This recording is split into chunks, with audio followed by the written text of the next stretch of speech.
Before we begin, take a moment to get comfortable. Let your arms go heavy, your breath slow. And as you listen, feel free to leave a comment sharing what time it is, where you are, and what city or village you're listening from. It's love to know. And if you'd like more quiet stories like this one, don't forget to subscribe so they gently appear when you need them most. Now, let's begin. In the small, fog-laced town of Manningtree, nestled against the marshy banks of the River Stour in the mid-1600s, there lived a woman named Elsbeth Hart. She was not known for loud opinions or particularly memorable features. Her face had the pale, lined softness of someone accustomed to early mornings and long hours, her fingers rough from decades at the loom. Elsbeth was a weaver, one of the many who kept England clothed in plain linens and woolen cloths, with no expectation of grandeur. Her home was a narrow, timber-framed cottage with smoke-stained walls and windows that trembled in the coastal wind. She lived alone, which in itself was unremarkable. Her husband, like many, had succumbed to the sweating sickness years before. Childless, quiet, and frugal, she went about her life spinning thread, dyeing yarn, and selling rolls of cloth to local merchants and market wives. She neither owed nor was owed, and yet, in the winter of 1644, her name appeared on a list, one drawn up by Matthew Hopkins, the self-styled witch-finder general. To understand how this happened, we must remember that this was no ordinary year. The English Civil War was grinding through its 5th year, dividing families, decimating towns, and leaving behind a population hollowed by grief and fear. Plague lingered like a second shadow. Crops failed, livestock withered, and everywhere, especially in sleepy villages, people needed someone to blame. In such places, witches were never glamorous. They were not the hags of fairy tales or the spellcasters of drama. They were widows, midwives, poor women, herbalists, those who knew how to stop a nosebleed with a dock leaf, those who could soothe a colicky infant when prayers failed. Most of all, those who lived alone and quietly. Elsbeth had been seen muttering to herself. A child once had cried near her home and stopped suddenly, no one remembered why. A neighbor's cow miscarried. And then there was the cloth, a peculiar piece of tightly woven linen, dyed a deep green, with patterns that seemed not quite English. No one could say exactly what made it odd, but odd it was. That was enough. The first knock came on a damp morning in March. 3 men, one of them a parish constable, stood at her door. They asked questions not to seek answers, but to confirm their suspicions. Did she live alone? Yes. Did she speak to animals? She had a cat, a black one. Did she attend church every Sunday? No. She often worked through it. Had anyone fallen ill after speaking with her? There was a child who had taken fever. Yes, but didn't matter. That afternoon, Elsbeth was taken to the town jail, a low, drafty stone building near the river. There, with her shoes removed and her hands bound, she was left for 2 nights on straw that stank of mildew. Her cat, Mallow, remained at the cottage, pacing its perimeter, confused. The charge, Poppy's heel and doing harm through supernatural means. What made this period in history particularly cruel was not the accusation itself, but the machinery behind it. England, in the midst of religious and political upheaval, had turned inward, and in that turning, superstition became law. The Witchcraft Act of 1604, still active, made any communication with spirits or use of charms a capital offense. Hearsay could become evidence. A mole, a scar, a skin tag, these were now witches' marks. Elsbeth, like so many, was examined, not by physicians, but by witch-breakers, men, sometimes women, who claimed to know how to find the devil's imprint on the body. A long metal needle was brought forth. With no sense of medical sanitation, they poked at her skin, noting areas that did not bleed or seemed numb. Behind her left knee, a small birthmark was discovered.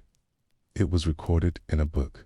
When asked to confess, Elsbeth explained her weaving in great detail. She told them how to set the warp threads, how long it took to dye with woad, how the weather changed the texture of flax. These were not the answers they wanted. So they asked again and again. Sleep deprivation followed. No outright torture was permitted under English law at the time, but clever workarounds had been found. Suspects were tied in painful positions, denied warmth, kept awake by torchlight and chant. After a week, Elsbeth's hands trembled when she tried to recall the names of her neighbors. She whispered strange things. She begged to be returned to her loom. Outside, the town continued on, slowly, awkwardly. Some whispered that she had always seemed off. Others remembered the quality of her cloth, but few spoke up. To do so was to invite suspicion. Eventually, a witness came forward, Dagnes Prentice, a washerwoman. She claimed to have seen Elsbeth speaking to a raven in a cemetery. The bird had hopped near her and cocked its head. That was enough. A second witness, old Tom Brewer, remembered that Elsbeth's cat once hissed at him. That was enough. But still, the court wanted a confession. It is here we encounter a silent gap in the records, one common in cases like these. We know that Elsbeth was taken to trial, that the local justice, a man named Joseph Walford, presided. We know that she never formally confessed, but that her behavior was described as defiant and strange. We know that she was sentenced, and then there is a blank dot. Was she hanged? Banished? Did she die in prison? All that survives is a note from the constable's ledger. Her dwelling now to be sold. Contents already dispersed. And the final entry in the town's weaving records for that year reads, no linen of the Essex pattern submitted since April. It is a quiet line, but it marks something in end. Not just of Elsbeth's work, but of a pattern, a thread, a life interwoven with a craft, and one wonders how many women's stories were snipped away, unrecorded, simply for living quietly and spinning thread. The months following Elsbeth Hart's disappearance from Manningtree passed with a kind of muffled stillness. Her modest cottage, once filled with the rhythmic creak of the loom and the whispering swish of linen threads, was shuttered. The narrow path leading from her home to the market square grew over with grass. Cats wandered past without pause. The familiar scent of damp wool and dried woad faded into the soil. What was left behind wasn't just a ghost of a person, but an absence in daily life that people refused to name. In early modern England, the accusation of witchcraft once cast stuck like burrs on a wool cloak. There was no coming clean from it. Even if one was acquitted, suspicion lingered. It attached itself to objects, to places, to names. Elsbeth's tools, her loom, her dye pots, the wooden bobbins were taken to the parish storehouse, never reclaimed. No one wanted them. Her surviving fabrics, folded neatly in bundles, went unsold in the market. They remained there for weeks until one day they simply vanished. But perhaps the strangest echo of her life was not in her possessions or her absence, but in the whispered changes in local behavior. For decades, the women of Manningtree and its surrounding hamlets had shared knowledge quietly and with care. How to dry nettle leaves to brew tea for winter coughs. How to wrap flax seeds in warm cloth to ease aching joints. How to carry a thimble with the Virgin's initials carved on it for protection. These were small things, boring, almost, but they held the thread of community together. And now, after Elsbeth, they began to fray. Midwives grew cautious. They spoke in lower tones. One, named Hester Mott, burned her herb satchels for fear of being seen with too many bundles. The town's milliner, Joan Thatcher, stopped selling green-dyed linen altogether, replacing it with undyed fabric only. A baker, whose bread had once been dusted with anise seed for dreams, began omitting it. unsure whether dreams were too suspicious a thing to encourage. In the broader county of Essex, this was not unusual. The 1640s were among the most prolific years for witchcraft accusations in English history. The witch-finder general, Matthew Hopkins, had begun his work in these very counties. He and his associates traveled from village to village with printed pamphlets, affidavits, and, most dangerously, a sense of mission. They were not fringe figures, but legally recognized agents of moral purification. Their presence shifted power in these towns away from ancient customs and toward legal zealotry. Hopkins had no formal legal training. Still, he styled himself with the certainty of Scripture, using biblical references to justify the most minute accusations. His trials often relied on the testimony of children, of the elderly, and of the scared, i.e., in one instance, a 12-year-old girl claimed that an accused woman had spoken a cow dead simply by glancing at it. This was admitted into record. What was so deeply unsettling to the people left behind, those like Joan and Hester and the others, was that they did not know what made one woman fall under suspicion while another remained safe. It wasn't wealth, it wasn't beauty, it wasn't even behavior. It was something harder to define, a stillness, a silence, craft too well practiced. Elsbeth, for instance, had known exactly how much dampness was needed to set a dye on cold days.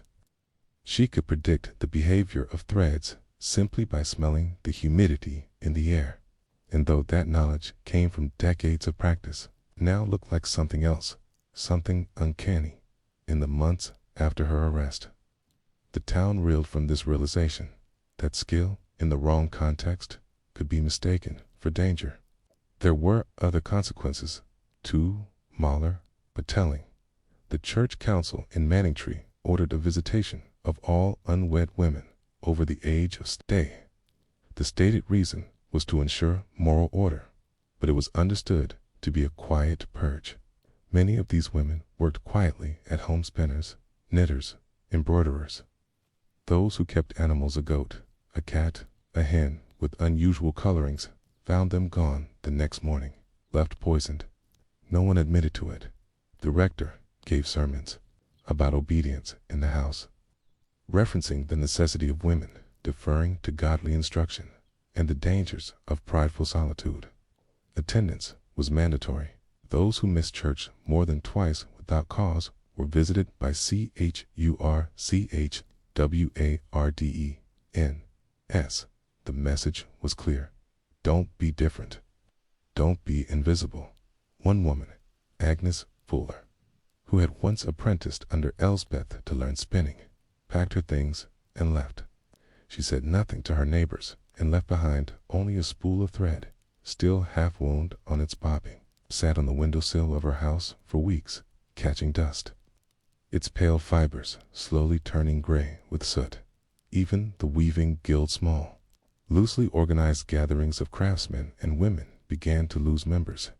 With Elsbeth's disappearance, people remembered that even humble artisans could be suspect. One man, Thomas Wren, removed the extra heedle from his loom, worried that the complexity of the pattern might be viewed as a charm or device. He made only plain weave thereafter. In the larger cities, London, Norwich, Cambridge, such fears were less potent, but in rural counties, the ripples of which accusations spread wide. A family might relocate entirely if a relative was tried, regardless of outcome. It wasn't guilt or innocence that mattered. T was association. Even the suggestion of strange behavior could diminish marriage prospects or deny a family entry into certain trades. And so, Elsbeth became a kind of negative space. Her name was rarely spoken aloud, but her absence shaped daily choices. In the churchyard, where once she'd walked among the headstones, people now avoided the path. Children were told not to point at her cottage. When winter came, someone quietly dismantled her loom and burned the wood ostensibly for firewood, though no one used it. But even in this atmosphere of fear and forgetfulness, fragments of her life remained. One day, a visiting merchant from Ipswich arrived in Manningtree with a curious item. He carried a bundle of cloth to some simple work, mostly wool and linen, stitched at the edges for easy resale. Among them was a narrow bolt of green-dyed fabric, finely woven and patterned with a slight herringbone twist. John Thatcher. The milliner recognized it immediately. She said nothing at first. She picked up the cloth and turned it over, feeling the weave with her thumb.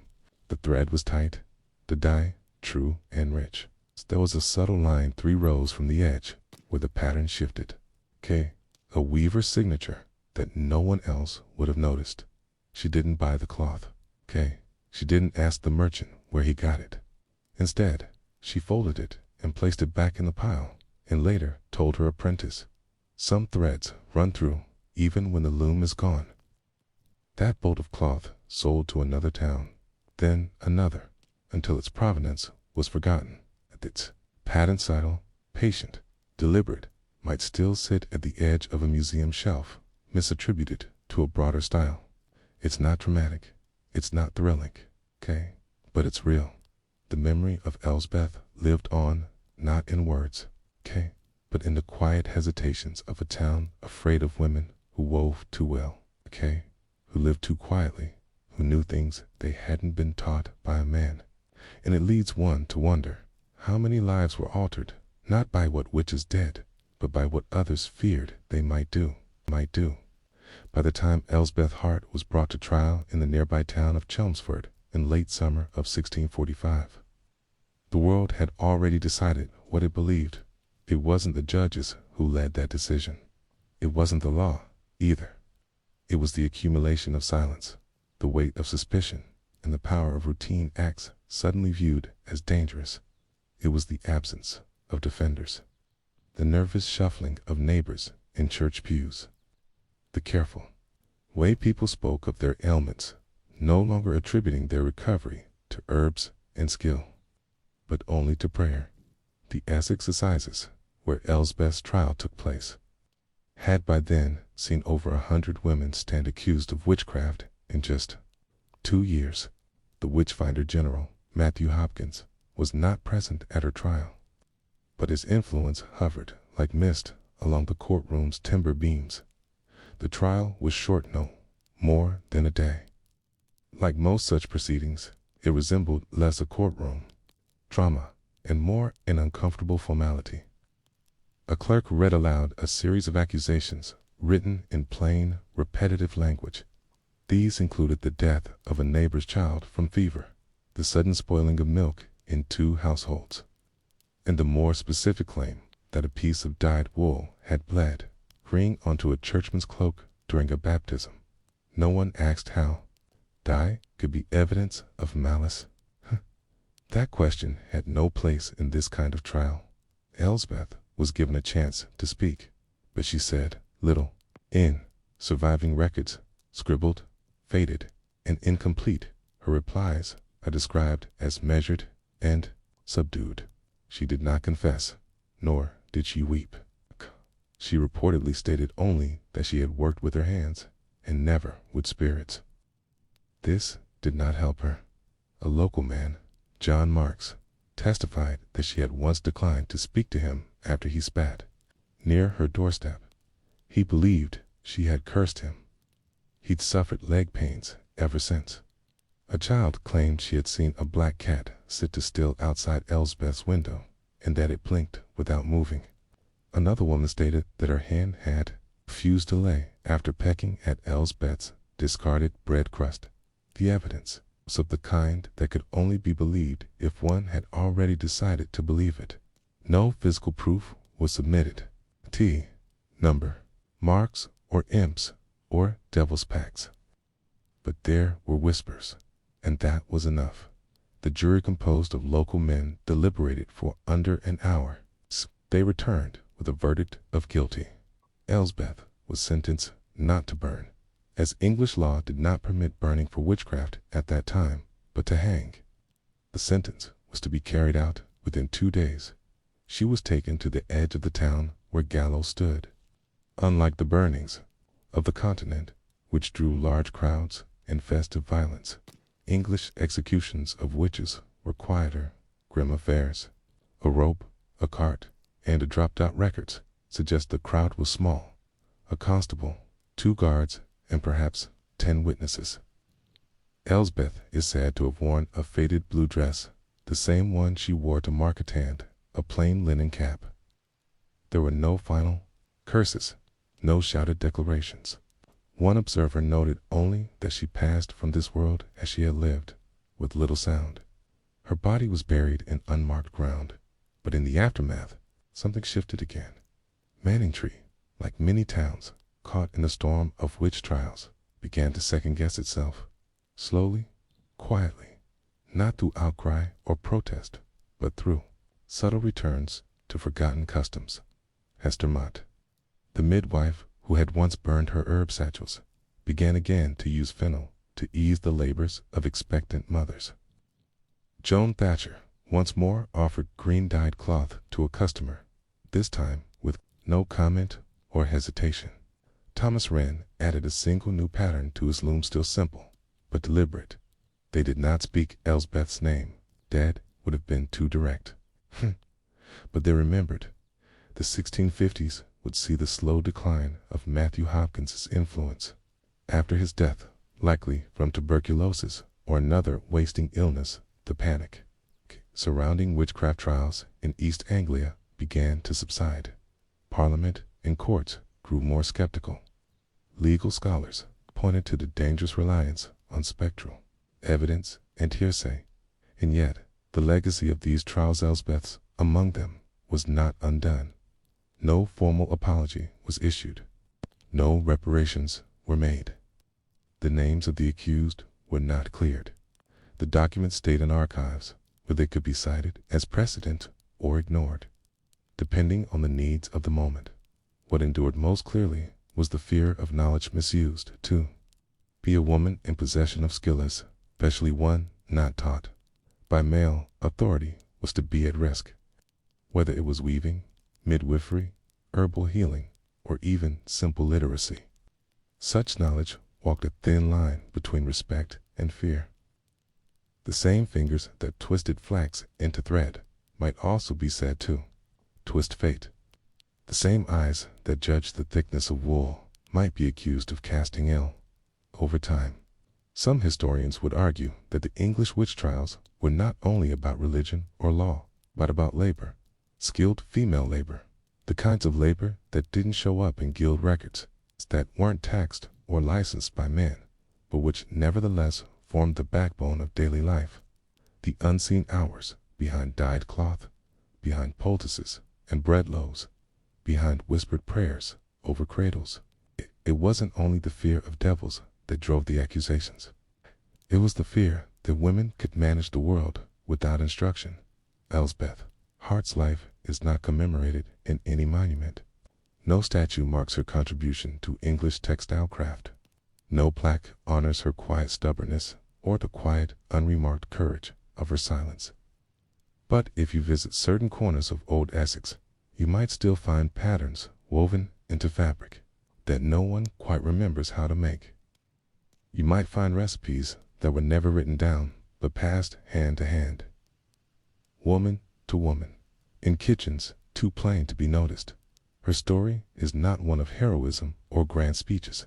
It is one of small, daily acts, stirring dye pots, winding thread, folding cloth, and of surviving until the moment she didn't. In remembering her, we are reminded of all the others whose names we've lost, who were buried without trial, or judged without truth, or forgotten without grief. Women whose hands shaped this material world, even as the world punished them for holding the tools. And we are left with one last question. If skill alone could be mistaken for sorcery, what quiet talents still go unseen or misunderstood today? In the early 17th century, the Prince-Bishopric of Wurzburg in the Holy Roman Empire was one of the most devoutly Catholic regions in all of Europe. Towering stone churches presided over timber-framed villages, and ringing bells marked each hour with the solemn passage of divine time. Life in Wurzburg was structured around a liturgical calendar, but even the smallest domestic routines like kneading bread or sweeping floors were often carried out under the distant gaze of saints carved into wall niches.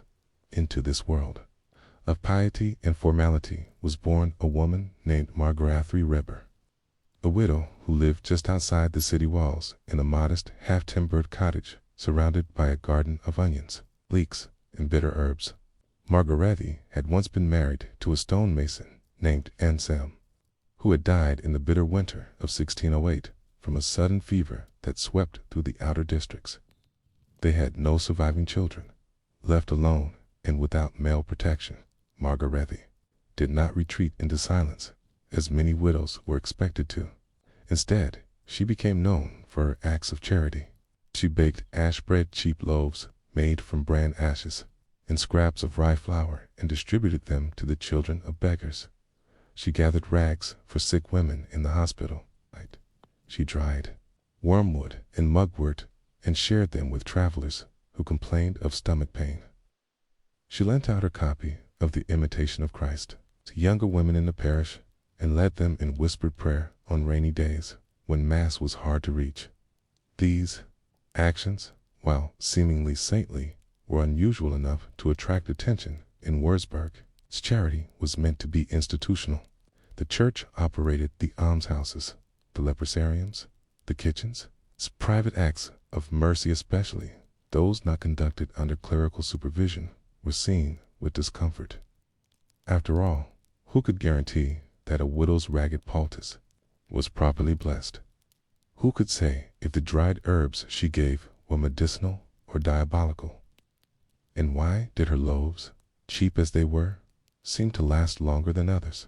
In the 1620s, Wurzburg was swept by what would become one of the largest and most brutal witch hunts in European history. Between 1626 and 1631, hundreds of people, men, women, even children, were arrested, interrogated, and executed under suspicion of witchcraft. It was a time when mere strangeness could become evidence, and when religious devotion itself could be twisted into guilt. Margarethe's downfall began, as so many others did, with a child's illness. In 1627, a baker's daughter named Lene fell ill with fever. The child, just 7 years old, had played in the market square the day before, laughing and clutching a small linen doll. The next morning, she began to convulse. Her mother, panicked and tearful, called not a physician, but the priest. Father Ulrich arrived with incense, relics, and holy water. He prayed. The child only grew worse. In desperation, the mother mentioned that the girl had eaten a slice of ash bread the day before bread given to her by the widow Reber. The implication hung in the air, unspoken. But in a town like Wurzburg, it didn't need to be voiced to be believed. That same day, Margarethe was visited by 2 officials from the Prince Bishop's court. They asked her questions, polite but firm. Did she make bread for others? Did she ever speak to herself while preparing herbs? Is it true she used mugwort? Why did she walk alone in the evenings? Why did no dog bark at her passing? Margarethe answered quietly, respectfully. She showed them her prayer books. She demonstrated her herb drying rack. She explained her routine. They left without arresting her. But rumors, once seeded, need no formal charges to spread. A week later, Margarethe's home was vandalized. Her gate was torn from its hinges. Someone scratched a symbol onto her Dorian inverted cross. A child threw a stone at her when she entered the church courtyard. The priest no longer made eye contact with her. The younger women who had once prayed with her now walked quickly past the fevered girl. Lene died 2 weeks later, and a formal complaint was filed. Wurzburg's witch-hunting apparatus was already wheeled by the time Margarethe's name reached it. The Prince Bishop's court had conducted hundreds of interrogations, many under torture. Accusations did not require evidence, only repetition. A name mentioned twice in a tortured confession was enough to warrant arrest. And Margarethy's name was not just mentioned, it was repeated, whispered, scribbled in margins in one case file. A young boy named Lorenz claimed to have seen her gathering plants by moonlight. In another, a merchant's wife insisted her husband's nightmares began after receiving a cloth-stuffed sachet from Margarethy. One woman, her name redacted in surviving records, assured her of turning wine into vinegar with only a stare. The most damning accusation came from a young man named Hans Keller, a cobbler's apprentice. During interrogation, he claimed Margarethy had taught him a devil's rhyme to cure warts. When pressed, he recited it, a child's nonsense verse about mice and flour. It bore no resemblance to any spell, but that mattered little. She was arrested in the spring of 1628. Her belongings were confiscated and catalogued. Among them, a worn copy of the Imitation of Christ, several rosary beads, a pouch of dried herbs, and a small loaf of ash bread, half-eaten. These items were entered into the record, not as objects of devotion or survival, but as potential tools of maleficium, acts of evil magic. She was taken to the Prince Bishop's prison, a cold stone chamber beneath the city's administrative offices. There, the next phase of her nightmare began. She was not immediately tortured. First came the interviews, long, repetitive, and wearying. Officials asked the same questions each day. Who taught her herbcraft? Why did she never remarry?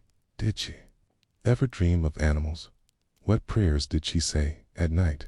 Her answers remained the same, but consistency, too, was suspicious. If a woman did not break, it was said she had strength granted by the devil. If she wept, it was a performance. If she remained silent, it was an admission. And if she protested her innocence too fervently, it meant she had rehearsed a lie. In such a system, there was no way out. At this point, Margarethy had not confessed, but under Wurzburg's legal code, drawn heavily from the Carolina, the criminal code of the Holy Roman Empire, confession was the most valuable piece of evidence. And if it could not be obtained voluntarily, would be obtained otherwise. Torture was permitted, and so it was prepared. What would come next would be conducted not in public, but in a silent stone chamber. Iron bars, a rack, strappito, the witch's chair, implements designed not to extract truth, but to manufacture guilt. But before that happened, before the straps and cords, before her body was contorted into shapes meant to break spirit, Margarethy was asked one last time, would she confess? Would she name others?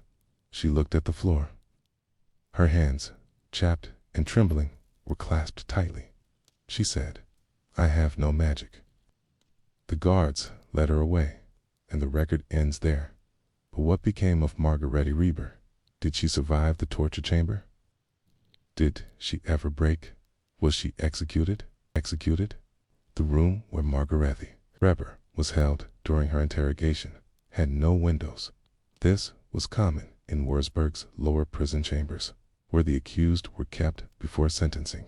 The stone was damp in spring and colder than breath in winter, with floors so uneven that buckets of water used to clean or punish never stayed upright.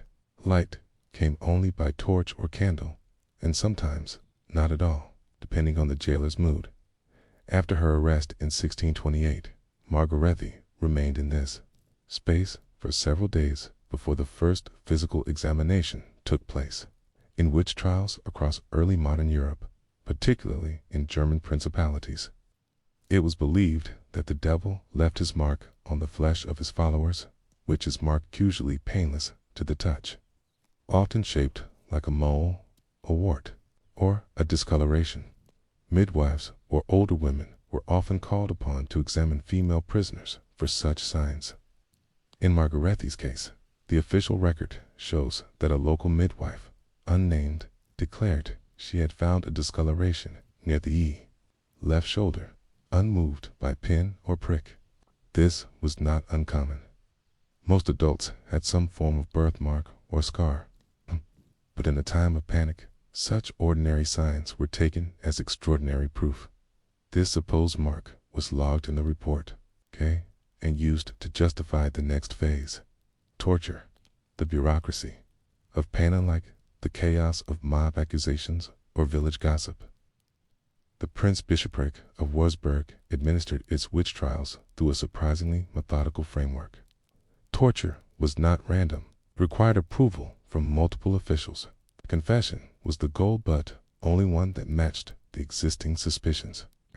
If a woman confessed the wrong kind of witchcraft or named no accomplices, the process might be repeated. Margarethi was first subjected to the thumbscrewer, device that crushed the thumbs slowly between iron plates. This was considered a mild method, way to soften the mind. She did not confess. Next came the leg vices, which tightened around the calves and knees until blood vessels burst under the skin. At this stage, most people, young men especially, broke, but older women sometimes endured longer, perhaps because their bodies were already used to pain, perhaps because they knew no one else would speak for them. She did not confess. According to the surviving record, a guard named Caspar Menz wrote, "She refuses still. When asked if she flew with the devil, she says she has only walked with her God." This frustrated the officials, because if a woman would not confess, the entire structure of accusation began to crumble. She could endure the pain and remain firm. What then? Was it possible she truly was innocent? In the logic of the time, this was not seen as an argument for her release, but as a sign of even darker allegiance. Only a true witch, it was said, could withstand such torment and remain silent, so she was brought before the STRAPPADO in this method. The accused had her hands tied behind her back and was suspended by a rope from the ceiling. Her body hung by the shoulders until the joints began to dislocate. Sometimes she was dropped abruptly, only to be caught before hitting the ground. Wrenching bones further TR. Here Margarethi finally broke, not into confession, but into weeping. The record from May 1628 notes, "The widow Reber did cry out and say she was afraid. She asked if the pain would end if she named names. When told it would, she spoke a single name, Anna Enders." Anna Enders was a washerwoman in the same district.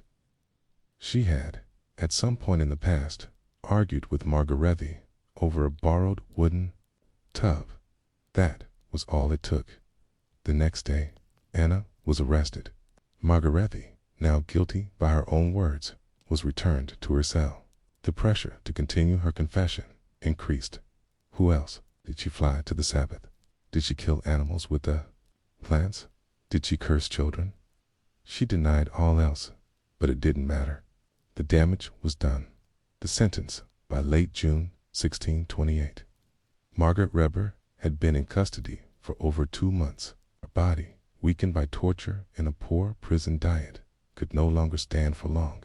She was brought to her sentencing in a cart, seated on straw. The court heard her confession. The single name and deemed it sufficient. The rest of the evidence, including the so-called witch's mark, was presented as validation. The court ruled her guilty of maleficium and diabolism. She was sentenced to death by burning. Unlike in England, where hanging was the usual method of execution for witchcraft, German territories often resorted to burning public, theatrical, and intended as a form of purification by flame. In Wurzburg, executions were held in an open field outside the city's gates. On July 4, 1628, Margarethi was taken there along with 4 others. Among them were Anna Enders, who had been interrogated and confessed under her own torture, and a young man named Lucas, who had allegedly consorted with demons after reading banned books. The field was packed with onlookers. Executions were a form of moral theater. Priests stood by to urge repentance. Townsfolk brought children to witness the consequence of sin. The air was heavy with incense and smoke. Margarethi was tied to the stake. She was offered a final prayer. She asked not for forgiveness, but for peace. Then the fire was lit. What survived it would be easy to end the story here with the ash, the smoke, the silence. But history, even in its most brutal moments, leaves behind echoes. In the years that followed the Wurzburg trials, the ferocity of persecution began to wear thin. By the 1630s, as the 30 Years' War ravaged the Holy Roman Empire, political focus shifted. Resources grew scarce. The mass hunts slowed, but the memory of them endured. In 1631, a Protestant army invaded and took Wurzburg. The new authorities were shocked by what they found: hundreds of trial records, dozens of names of children executed, and entire neighborhoods hollowed out by fear. They published these findings abroad, contributing to the broader European reevaluation of witch hunting. Skepticism grew. Legal reforms followed. Margarethi's name appears in several of those early reports, not as a footnote, but as an example. An ordinary woman, a widow, burned for ash bread and prayer. Somewhere in the archives of Wurzburg Cathedral is a record titled Verzeichnis Duranja Clackton. Clackton, the list of the accused. Her name is listed between Reber, Hans Cobbler, and Reichel, Barbara, midwife. Just a name, a line, no explanation. But in that name is buried a question. How many good deeds have been buried beneath fear? The flames that consumed Margaret Dribber didn't just devour her body, they scorched an entire generation's sense of justice, loyalty, and belonging. But as with many stories of forgotten trials, what's left after the smoke clears is not silence. It is debris fragments of memory, scattered lines in court records, a shift in how a town speaks of its own dead. In Wurzburg, the year 1629 did not bring peace. The trials continued. In fact, 1629 would become the peak of the Wurzburg witch hunts, one of the most violent episodes in all of European history. Over 900 people were accused of witchcraft within a span of just a few years. That number included nobles, clergy, children, and even members of the cathedral chapter itself. The fear had become so normalized that even those within the ruling class began to worry they might be next. The pious widow had simply been early. Her execution did not quell the panic, fed it, and the logic of persecution, once released, proved impossible to contain. The very man who had overseen her case, Prince Bishop Philip Adolf von Ehrenberg, found his own family members later named in accusations. His cousin, a canon, was arrested and tortured. It became increasingly clear that even loyalty to the church or aristocracy was no shield. The city, once governed by the idea of divine order, now bowed to something else, a fear that fed on its own reflection, memory, and revision. But time, like fire, can consume. And also clear, by the late 1630s, political tides in the region were shifting. The 30 Years' War was still grinding across Central Europe, and military occupation by Protestant forces brought an end to the worst of the Wurzburg trials. When Swedish and Allied armies took the city in 1631, they did not just bring new leadership, they brought exposure. Protestant pamphlets circulated accounts of the trials across the continent. The aim was partly propaganda to discredit Catholic authorities, but these documents, however biased, preserved testimony that might otherwise have vanished. In one such pamphlet, written in 1632, a soldier described finding stacks of parchment, records, names upon names, burned for no more than being alone or being too old or too pious for their own good. He noted a widow who gave alms and prayed aloud. They called her a witch. I called her holy. It is likely this was Margaretti. Other documents in Protestant archives corroborate details of her case, her age, her refusal to confess, and the name she gave under torture. What becomes painfully clear is that Margaretti was not unusual in her persecution. She was one of hundreds. But the records that include her have an eerie persistence, perhaps because she represented something that challenged the very premise of the hunts. An unthreatening figure with no malice, no conflict, no obvious cause for suspicion, and yet still, she burned. Local silence and quiet survival after the war. Wurzburg did not speak of its dead witches with pride.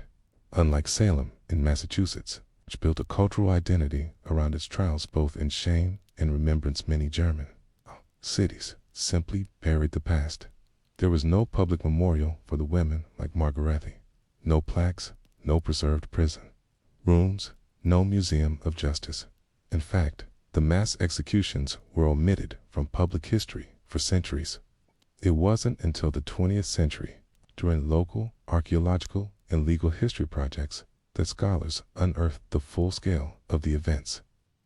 Parish records, cross-reference with execution logs, revealed how extensive the loss had been. The square where Margarethi might have begged, the church where she may have knelt in prayer at these places, remained in use, paved over with new generations, new concerns. Even her house, if it survived the war, likely passed into other hands, the name Reber fading from property rolls as casually as any winter frost. But the survivors, they remembered differently. Not all families who lost someone to the trials spoke aloud, but in letters, in inheritance documents, and in whispered stories passed down across generations. Names like Margarethi's lived on. One rare document, preserved in a Protestant family's Bible, includes a handwritten note from the 1660s. She prayed, even when they beat her, she would not curse them back. The document never mentions who she was, but it is written just a few blocks from where the widow once lived. The broader pattern it is tempting, sometimes, to think of witch trials as isolated outbursts of madness, local panics, fueled by superstition. But the more boring truth is that these events followed patterns. Legal systems, social tensions, and religious ideologies all converged to create conditions ripe for mass accusations. Wurzburg was not alone. Between the late 16th and early 17th centuries, territories across the Holy Roman Empire experienced similar spasms. In Bamberg, just 60 kilometers away, over 1,000 people were tried for witchcraft in a 10-year period. Towns like Ellwangen and Rothenburg followed similar patterns. Women who lived alone, older widows, people with property but no heirs, these became primary targets. It was a form of social cleansing, masked as religious purification, and in each case, the bureaucratic structure was terrifyingly efficient. Accusations led to investigation. Torture followed. Confessions begot new accusations. The system became self-replicating, like a fire feeding on its own smoke. Even children were taught to testify against their elders. In Wurzburg, at least 41 children were executed for alleged sorcery. One, a boy of 10, confessed to riding goats through the night sky, likely a story suggested under duress. Margarethi. Reber's tragedy was not that she was exceptional. It was that she wasn't. She was merely part of a machinery that had no brakes. A modern reckoning in 2012. A small ceremony was held in Wurzburg. It was not widely attended. Mostly local historians, a few descendants of victims, and curious onlookers. They unveiled a modest plaque near the city archive. It bore a simple inscription, in memory of the victims of the Wurzburg witch trials. May their names not be forgotten. No names were listed on the plaque, but in that gesture, silence began to break.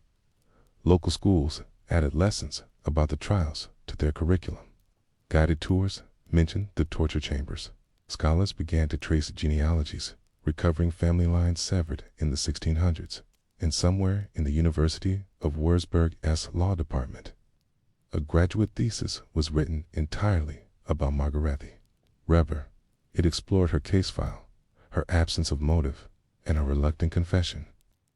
The paper's title was A Light in the Chamber Without Windows. The student who wrote it concluded, there is no record of her voice. The silence she left behind still speaks. The year was 1587.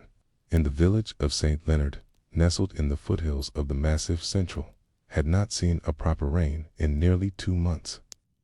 At first, it was just a dry spell.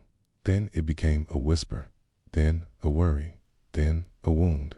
The fields turned hard underfoot, and the air grew heavier with dust. Livestock began to pace more than they grazed. The river Loire ran sluggish along its bends, its pale banks creeping wider by the week. Farmers squinted at the sky and muttered about the sins of their neighbors. And in the open square, old women with cracked hands recalled other years that had burned just like this one, in small French villages like St. Leonard. The weather wasn't just weather, it was a test, a warning, a message. And when crops failed to grow or the skies refused to darken, the question was never only why. It was who. The girl who drew their suspicion was 17 and too quiet. Her name was Isabeau Chevalier. She was the youngest daughter of the village miller. Her mother had died young. Her father, Etienne, was known for his stubbornness and a bent knee from an accident with the grindstone. The family lived in a squat, ivy-covered mill on the edge of the stream, just beyond where the village path turned to woodland and deer tracks. Isabeau had no siblings. She spoke little, worked diligently, and, according to several accounts from the time, often wandered the stream bank after dark. She was seen once pressing her hand to the surface of the water during a full moon. Another time, she was heard humming a song with no words. Her eyes half shut, her sleeves rolled past her elbows, though the night was cold. These weren't crimes, but when the earth cracked and the wheat died young, space between strangeness and guilt narrowed quickly. Harvest fears and folk memories. It's easy now, from a modern vantage, to think of these fears as irrational, but to a 16th century peasant in the French countryside, each season's survival depended on forces well beyond their control. Rain was not merely precipitation, it was approval. Sunshine was not just light, it was allowance. And when these gifts failed to appear, something or someone had offended the balance. Churches offered one answer: pray harder. Superstition offered another: remove the curse. And curses, more often than not, took the shape of women, especially women like Isabeau, who lingered on the edges of things, who had no husband, no protector, and no priest to vouch for her piety.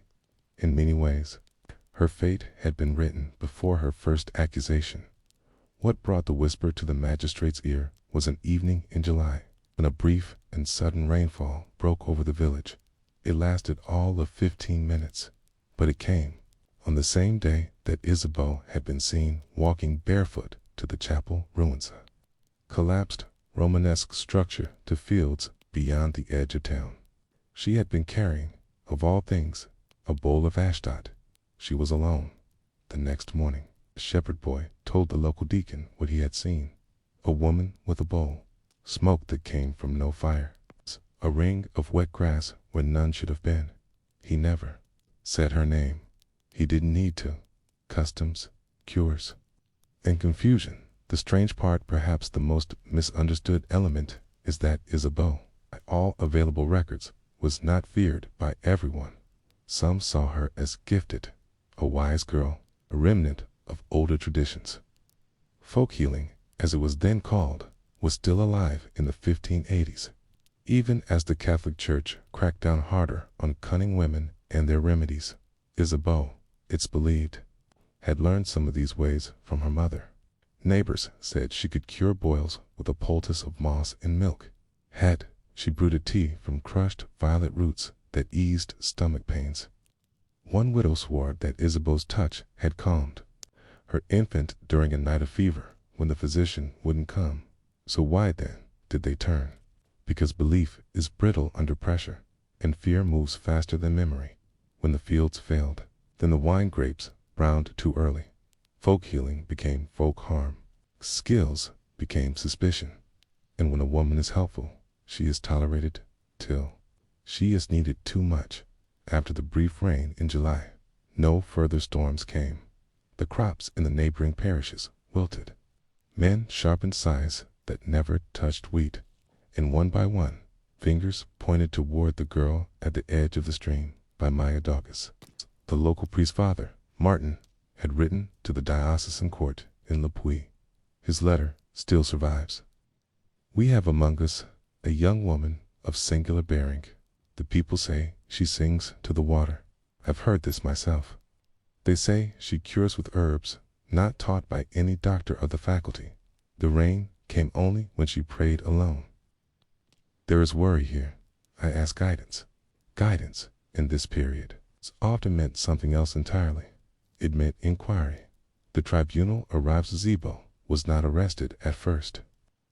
A bailiff arrived from Le Puy with a clerk and a quiet man in clerical robes. They lodged at the inn and watched. A few days later, they visited the mill. Zebo served them tea and bread, tie, and they asked about her walks, her mother's herbs, the way she prayed. She told them plainly her mother had taught her to speak to God in private. Atia, she didn't like the noisy church. She preferred the stream. They nodded and thanked her. The next day, they returned, and this time they came with rope. Isabeau was taken to a room in the village hala, room where the walls still bore blackened marks from a chimney fire 30 years earlier. She was not tortured, at least not immediately. Interrogation often began with days of isolation, hunger, and relentless questioning. The goal was not merely to extract a confession. It was to create confusion, a sense that resistance would only delay the inevitable. She held fast. At first, she denied curses, denied consorting with spirits, denied calling the rain. But she did admit one thing. She spoke to the stream. When I was lonely, I told it things, she said. Hey, my mother used to say, the water listens. This statement, in the minds of her accusers, confirmed something far more serious. They labeled it communication with natural spirits, a sign of animist beliefs, forbidden under church doctrine. They asked if she had ever seen figures in the trees, heard voices in her sleep, or been visited by a black man in dreams. These were standard questions, designed to map the script of witchcraft onto any deviance. Still, she resisted, until they brought in Margot Lenoir. A friend turned witness. Margot had grown up with Isabelle.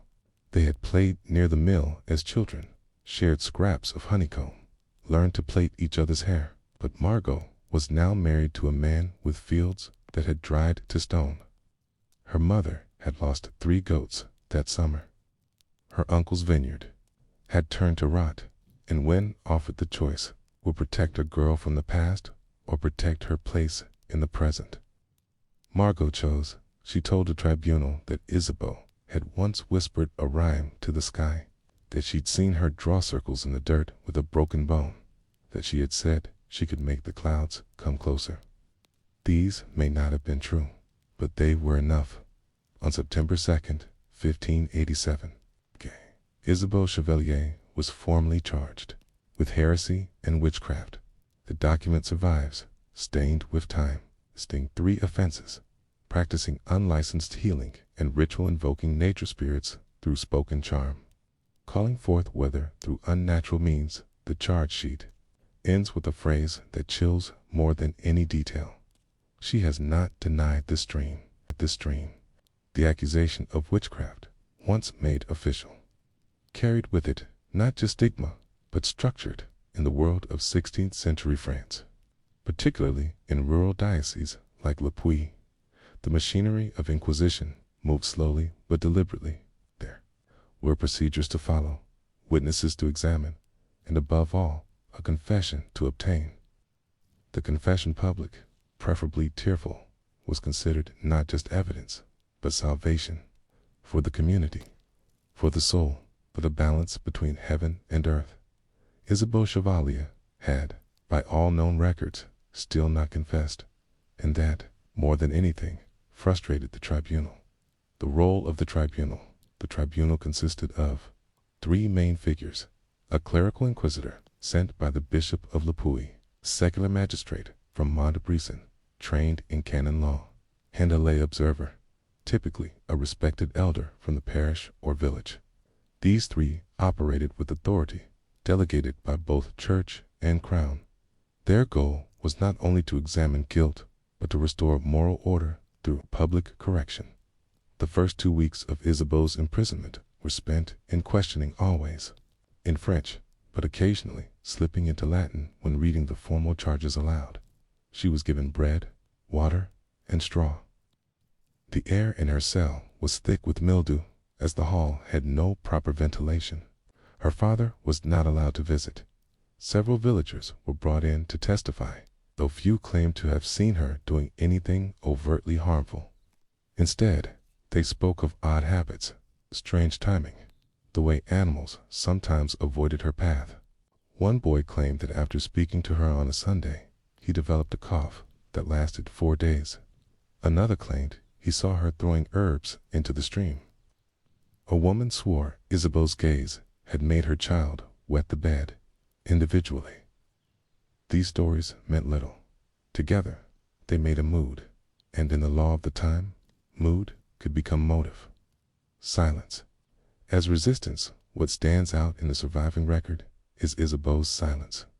Though she answered many of the tribunal's questions with honesty and occasional tremor, she remained composed. She never raised her voice, never begged. She neither admitted to wrongdoing nor offered elaborate defenses. This calm demeanor, perhaps a result of shock, was seen as evidence of dark confidence. Witches, the cleric had written in his handbook, often appear serene. This serenity was thought to be a product of the devil's protection. Her stillness, in other words, made her more suspicious. Eventually, the tribunal changed tactics. They no longer asked about charms or spirits. They asked about dreams, about who visited her in sleep, about whether she had ever woken with blood on her fingertips or the taste of metal in her mouth. They described the devil in vivid detail, goat-legged, whispering secrets, touching the tongue to grant power. These descriptions were meant to conjure imagery, to spark fear, to trigger guilt. Isabeau simply said, "I dream of my mother," and the millstones turning. They called this evasion, but it was all she could truthfully offer.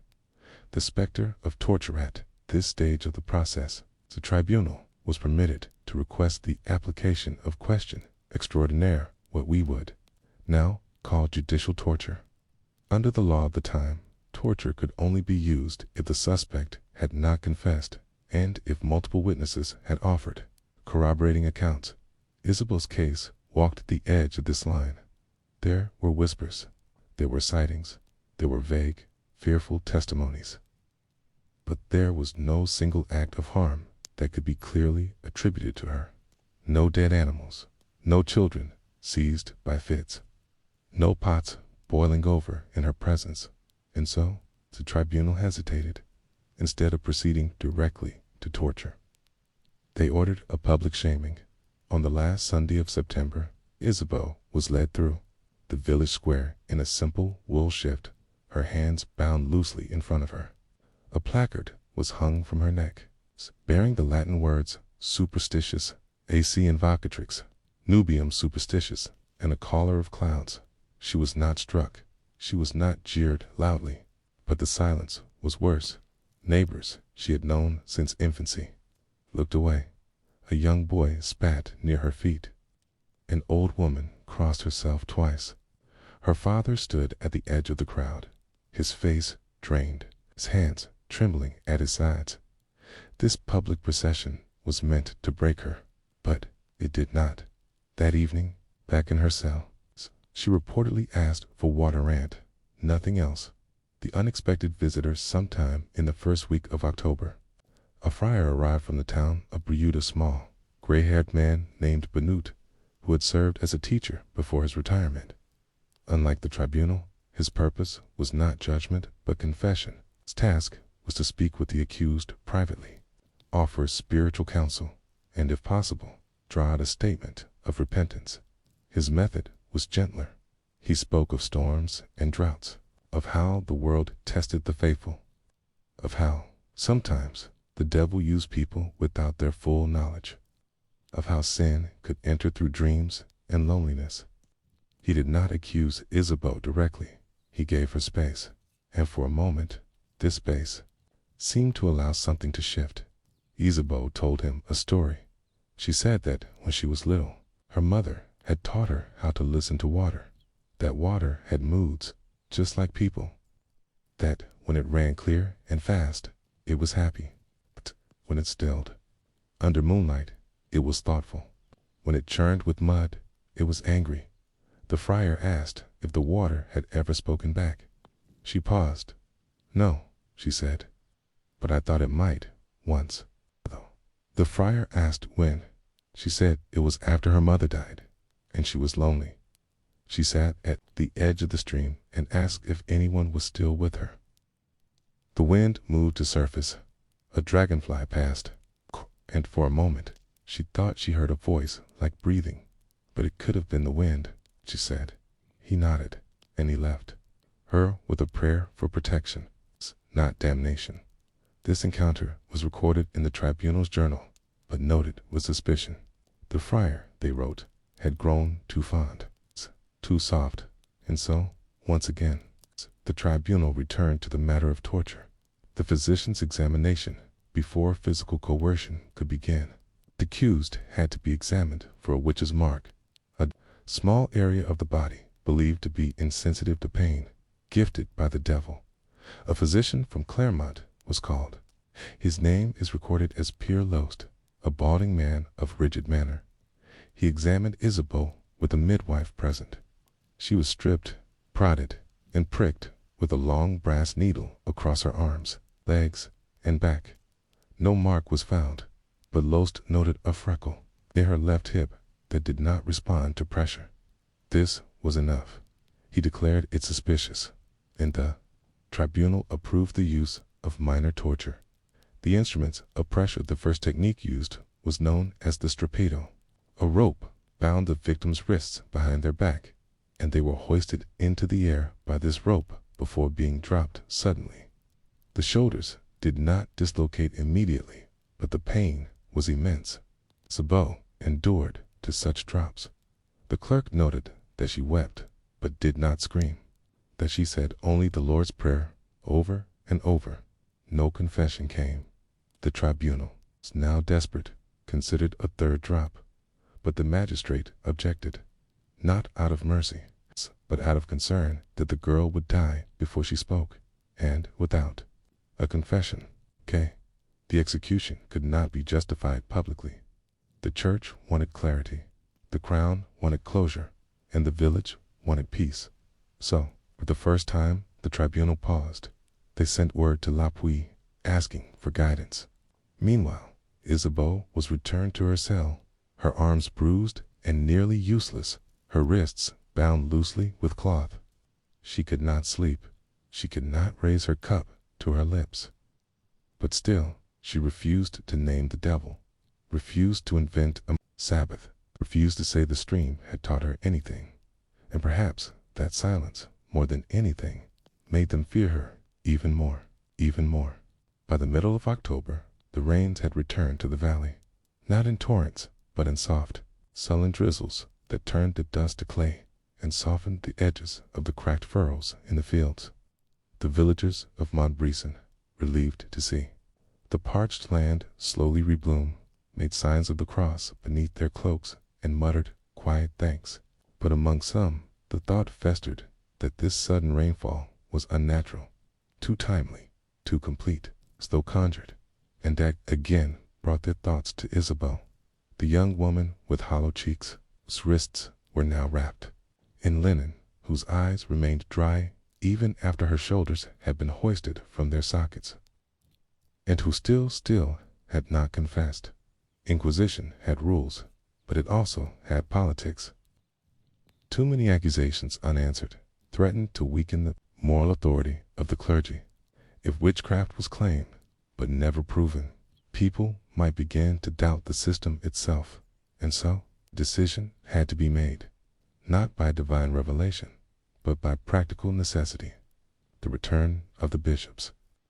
Man, a courier, arrived from Lapuis on the 19th of October.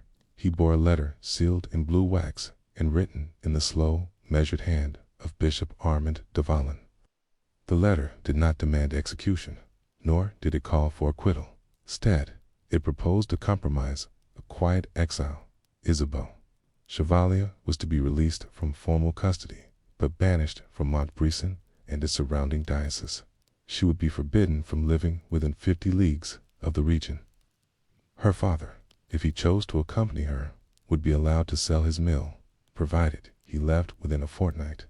The tribunal was not entirely satisfied, nor was the village, but, in the absence of a confession, they had little else they agreed: the formal chargification of unnatural, whether through superstitious means, would remain in the records.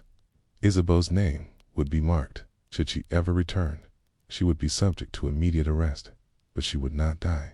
And that, in the eyes of the clerics, was generosity. A town divided.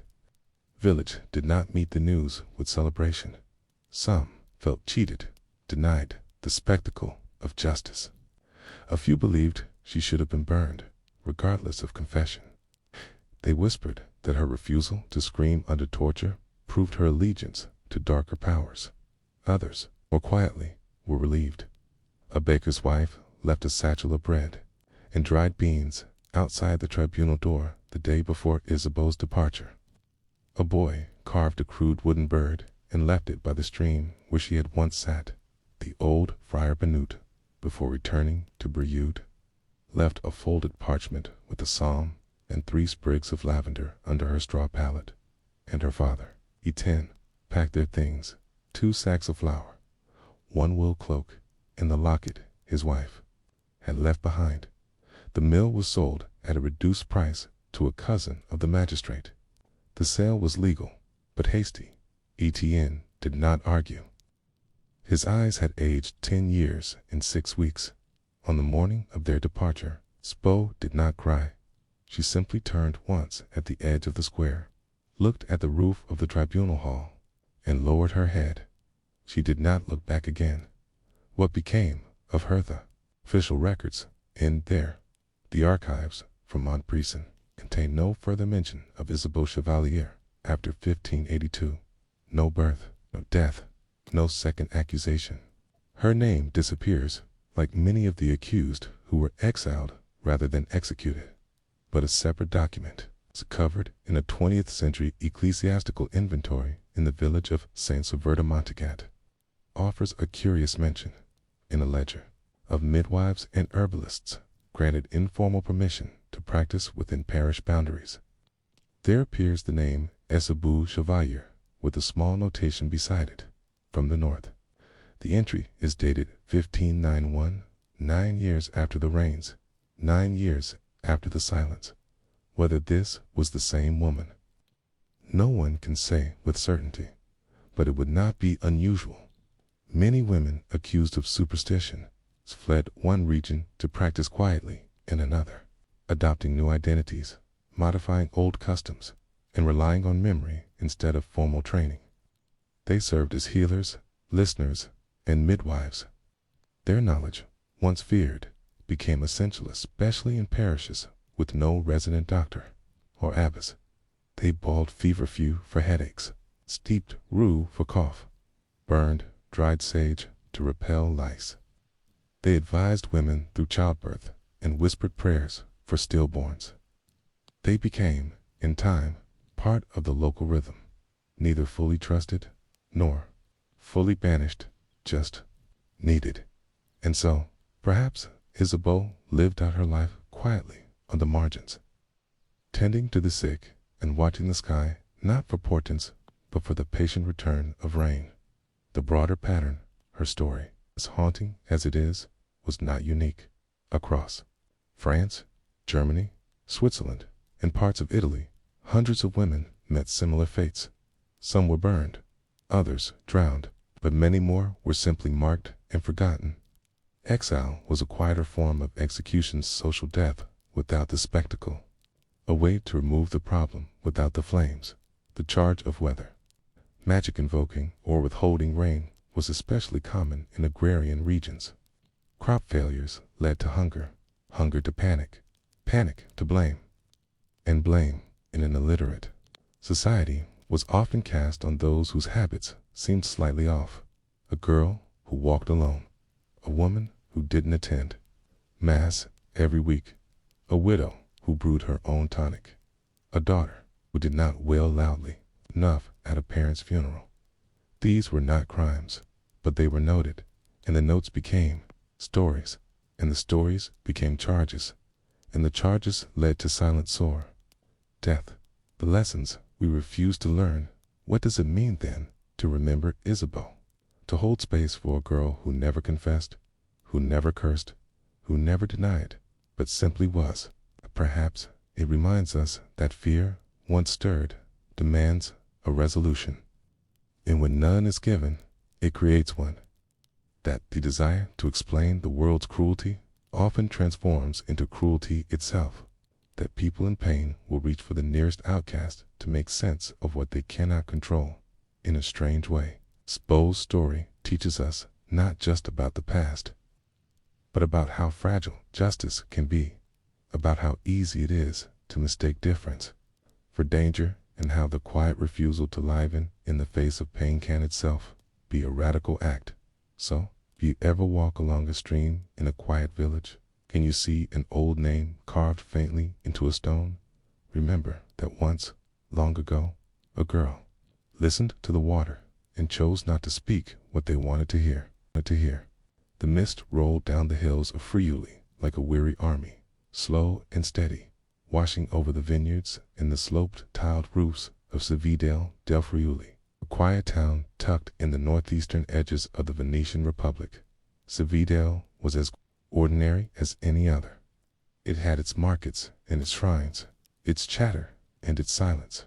It had a river that split the town in two, and a bridge that linked the butcher to the baker, the priest to the fishwife.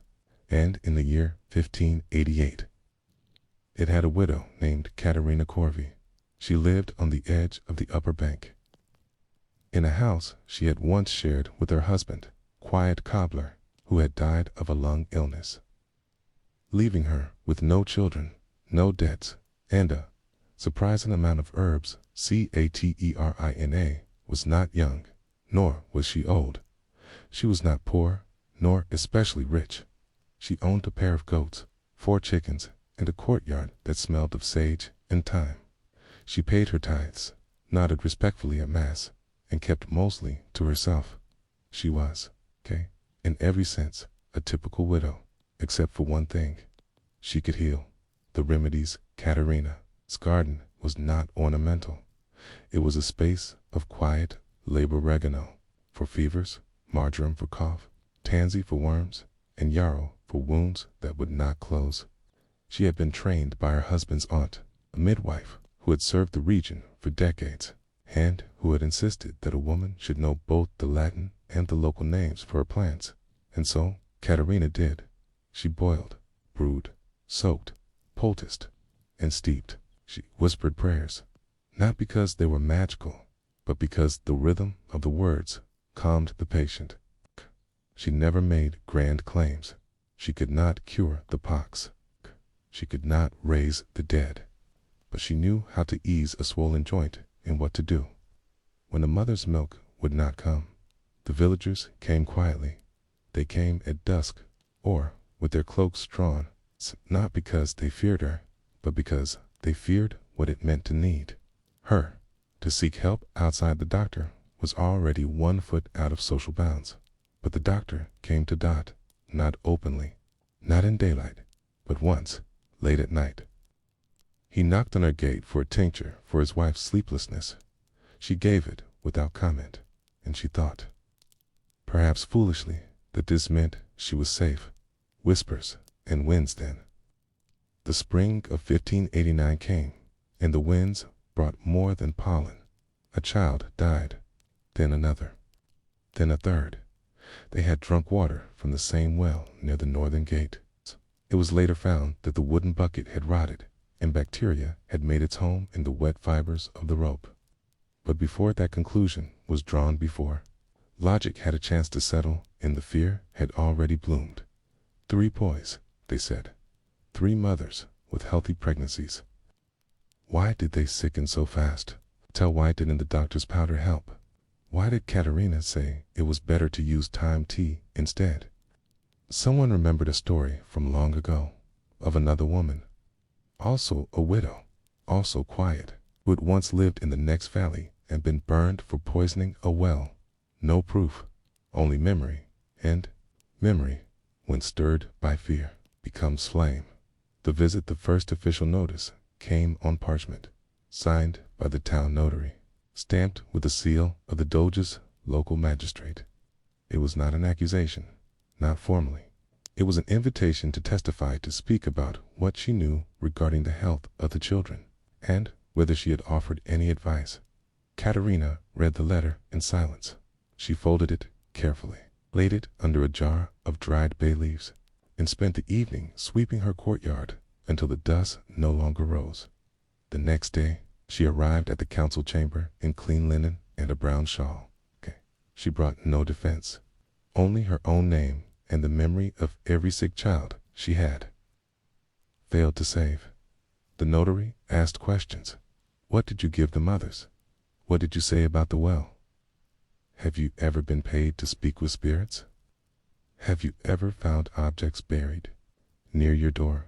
Each question had its script. Each answer had its trap. If she denied too strongly, she seemed defensive. If she answered plainly, she seemed indifferent. If she paused, they wondered why after an hour they let her go. But her name had been written down, and that was how it began. The shape of fear in the weeks that followed. Nothing changed. Everything did. No. One came to her gate. Children stopped pointing at her windows. Someone carved a crooked W on the side of her house, and no one washed it. Katerina kept her routines. She fed her chickens, boiled her water, ground her fennel seeds. She went to mass. She prayed.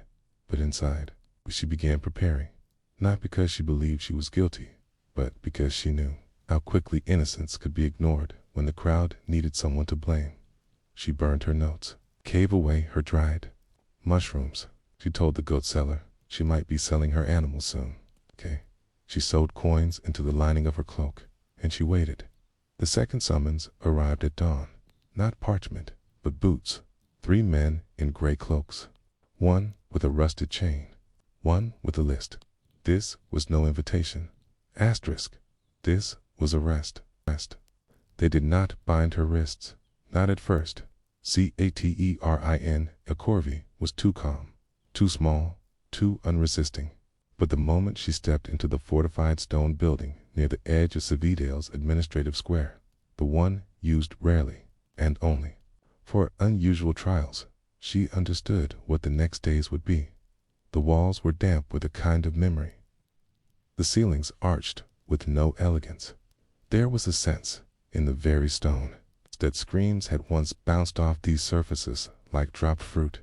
A bailiff read from a set of charges, some of which she didn't understand, many of which she knew were twisted from real events. Words like consultation, midwifery, and tincture had been reshaped into maleficia, conspiracy, and devil's brew.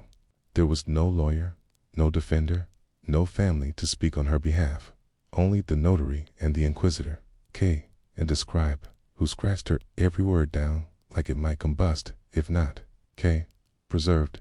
What followed was not trial, but examination, which is to say, it was confession hunting. They began gently, if anything in this room could be called that. They asked again about the herbs. They asked if she'd ever seen a black rooster on the new moon. They asked if she could name other women who healed. They asked if she'd ever seen anyone levitate. Katerina blinked. She told them her tinctures were steeped in vinegar.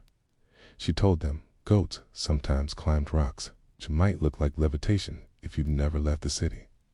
The scribe frowned. The inquisitor shifted. They asked again and again until they brought in the stool.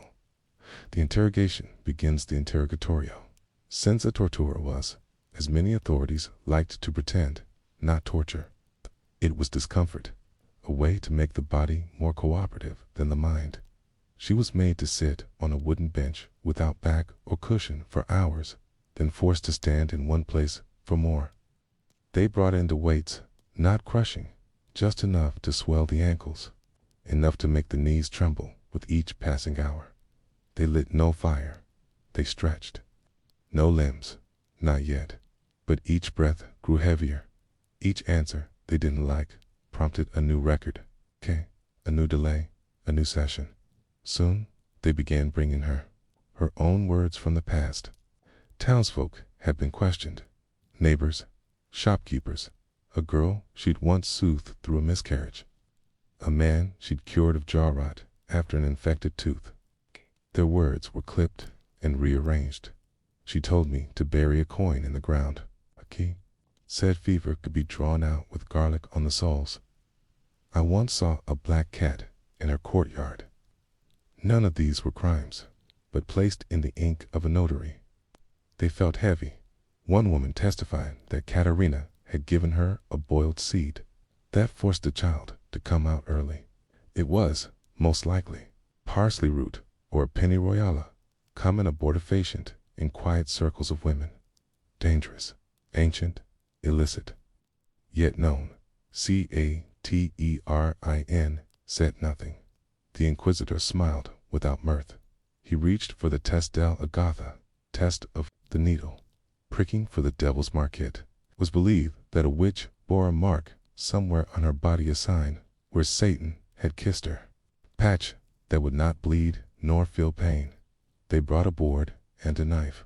They shaved her scalp, not gently. She lost some skin in the process. They pricked her forearms, her neck, her back, her thighs. Each time a pin did not draw blood because of callus, or dry skin, or faulty metal, they marked that spot as suspect. When she winced, they noted resistance. When she didn't, they noted witchcraft. It was a test no one passed. It was designed that way. They pricked her foot, then her heel, then her inner thigh. She bit her cheek to keep from reacting, but the blood in her mouth meant nothing. They needed it on the outside. The scribe wrote slowly, and the hours passed. They asked again, had she met with any familiars? Had she flown by night? She almost laughed. Then she didn't, because one woman had laughed once, and they said it was the devil laughing through her. The confession, Roman, the seventh day. They brought her a paper. It was blank, but at the top was her name and the title, Confession Voluntaria, Voluntary Confession. It was a theater, a farce wrapped in protocol. If she signed, she might live. She would lose her home, her goats, her name, but she might be spared the fire. If she refused, they would use tortura for male.thumbscrews, the Strapato iron boots. They didn't need truth. They needed closure, a performance of guilt. And Katerina, half-starved, bleeding from the thigh, feverish from infected pinpricks, stared at the paper. She thought of the goats, who would have no one to feed them. She thought of her herbs, now likely trampled or stolen. She thought of her husband, who once told her, silence is sometimes louder than truth. And she asked quietly if they would let her write it herself. The inquisitor raised an eyebrow, but allowed it. She picked up the quill with fingers that trembled from cold and fatigue, and she wrote, not a confession, not exactly, but a list. A list of every plant she had ever used, every recipe she had learned, every woman she had helped. No names, just ailments. It was boring, deliberately so. The inquisitor frowned. The scribe hesitated, but the paper was filled, and her signature was there. They called it ambiguous, but they accepted it. She had bent, not broken, and that, in this chamber, was its own rebellion. Katerina Corvi was not burned. This simple fact places her among the minority of women accused in that stretch of 16th century northeastern Italy. She was not hanged, not drowned. She was not made a public warning to children or a whispering parable for wives. But neither was she free. What followed her partial confession was a kind of administrative exile. She was not jailed, not formally, but she was watched. She was allowed to return to the edge of her village, not to the same house, but a structure once used for drying hides. Her goats were gone, her tools broken or redistributed, her notes burned, and her name whispered. It was, in every meaningful sense, a soft burial. One of the Inquisitor's clerks referred to it as a rehabilitation of usefulness without reintegration. It was a phrase that sounded civil, even kind, but what it meant was she was now permitted to exist as long as she remained invisible. So she became invisible. A life of margins. The days resumed a rhythm, but not the same rhythm. Before, she had made tinctures openly, sold poultices for sprains, offered teas to help with sleep. Now, her visitors came only at night.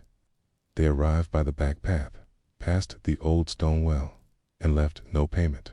Left food, some left cloth, left nothing but a whispered thank you. She never asked for more. She no longer called herself a healer. She called herself a spinner. She took in wool and twisted it, tied it with the few plants she could still find growing: wild nettles, onion skins, bark.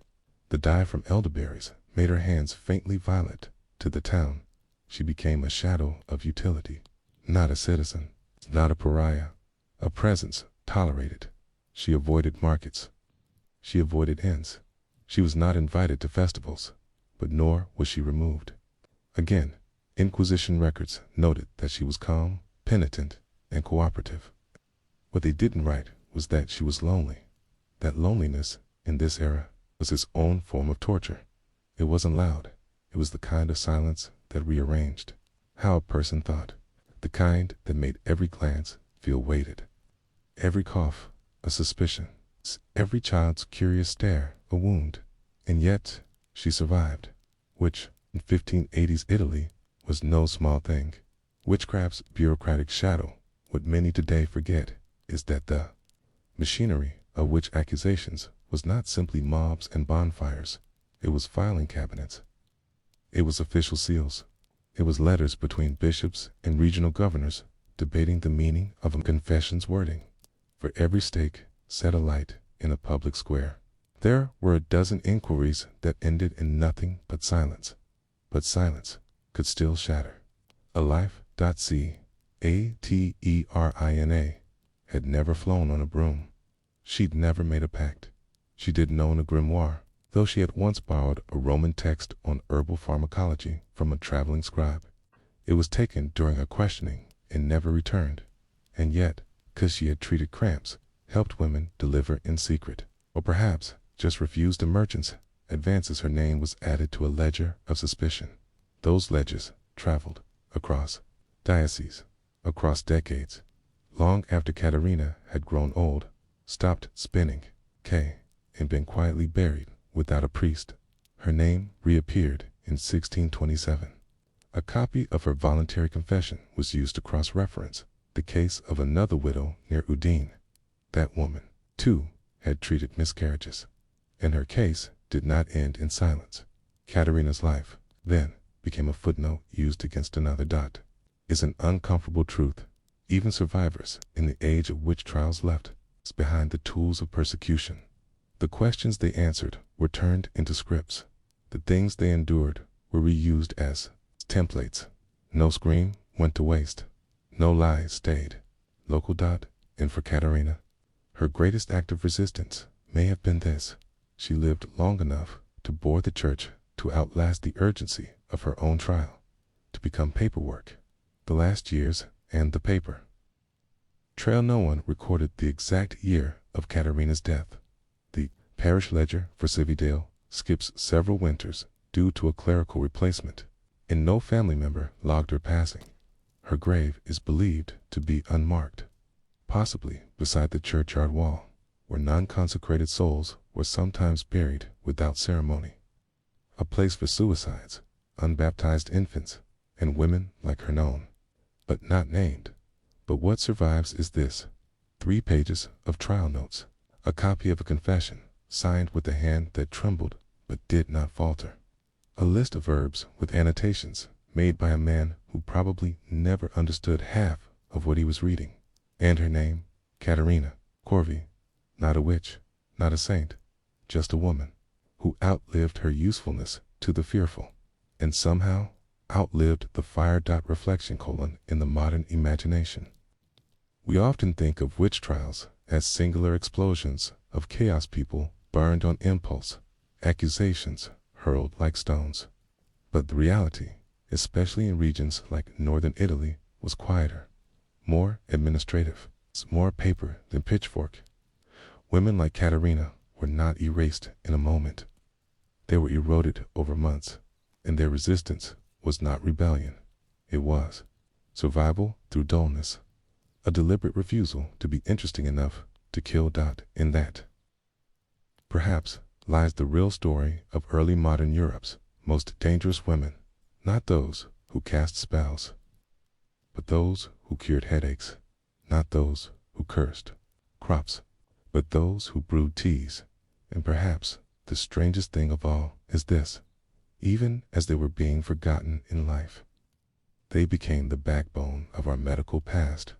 The plants they used, the methods they passed down, they echo now in health books and garden plots and old wives' wisdom. So the question lingers quiet and unresolved. It's the real fear, not that they spoke to devils, but that they knew things the men in robes didn't. It begins not with thunder, but with a harvest. The year was 1692, not Salem, not Bamberg, not even England. This was a modest rye-growing village tucked along the edge of what is now southern France, where the field rose in uneven ripples, and the fog clung to stalks like memory. In the town of Louviers, nothing much happened. There were no bishops of note, equate scholars, no glowing parchment of magical doctrines circulating under cloak and candle, just soil and grain, tamed, and women who baked quietly. And one of them, Margot, Bella, was accused of whispering to her bread. That's how it was first phrased.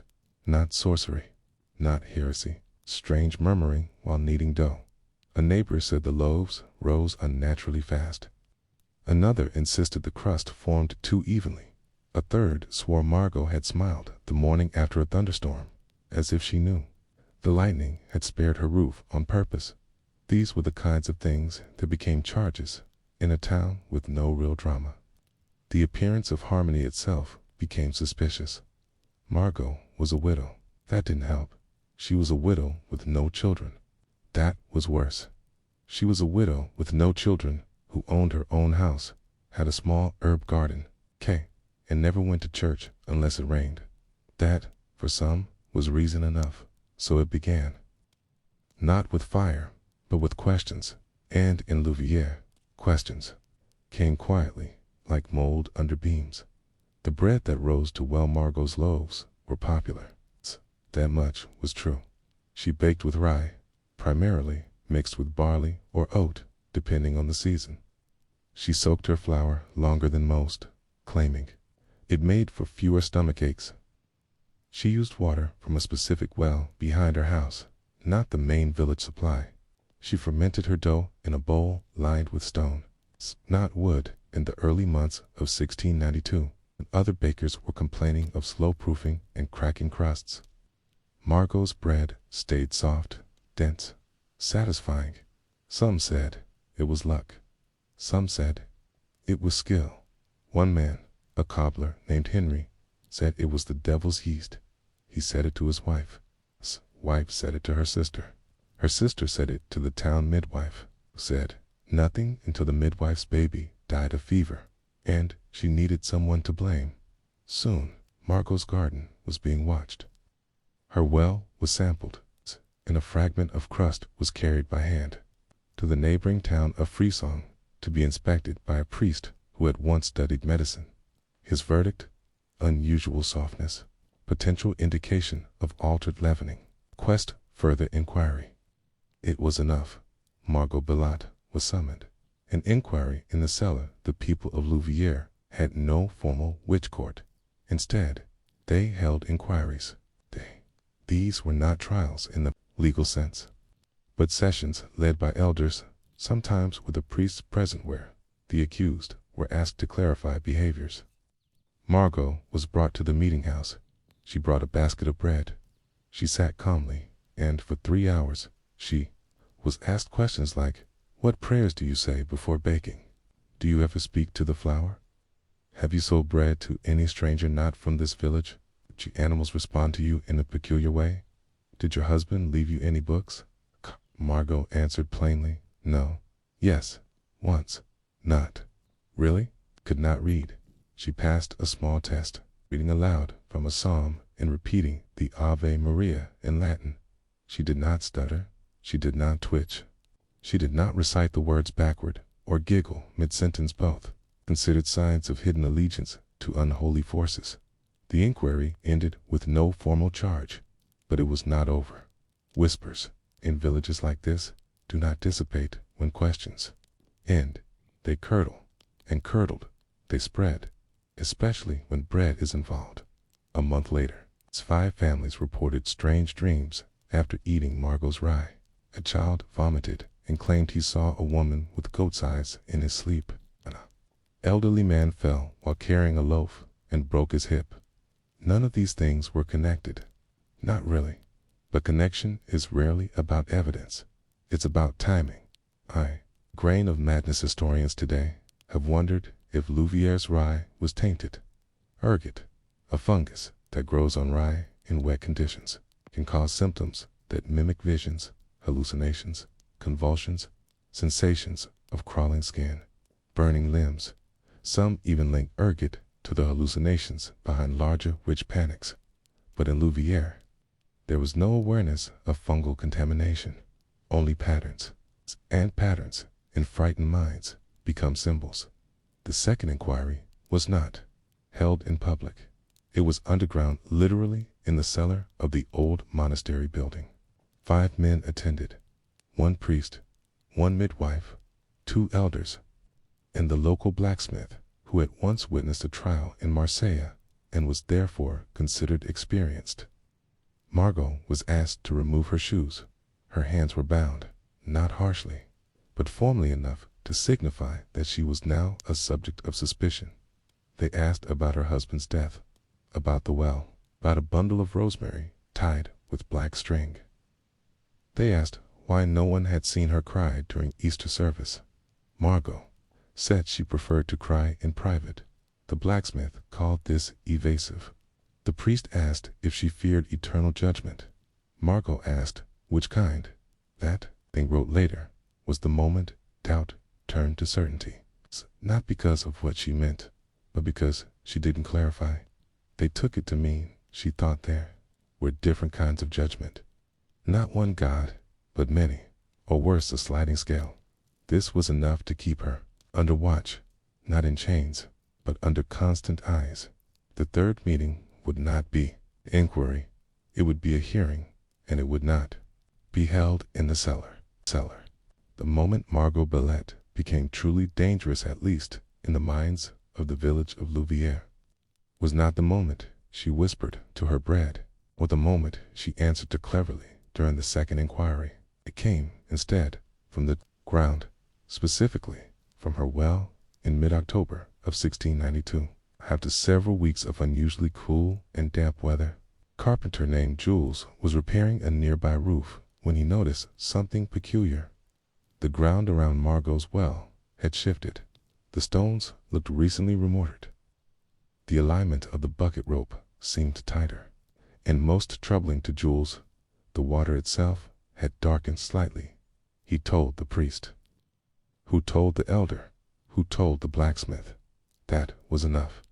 The village decided to perform an inspection, but rather than do so openly, they waited until Margot left for the outer fields to gather mushrooms. They trespassed. They took a sample from the well, examined it in the rectory, and discovered nothing particularly unholy. It smelled slightly of iron. This was normal in Louviere. It was cold and clear, but there was an object at the bottom. One Jules had glimpsed through the rippling surface.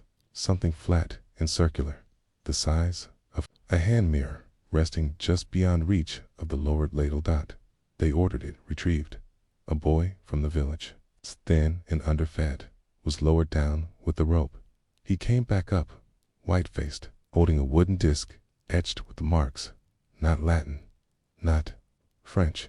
The marks were curving, looping, symmetrical, not unlike the patterns seen in early medieval charms or the weavings of ancient textile art. The priest claimed they were pagan.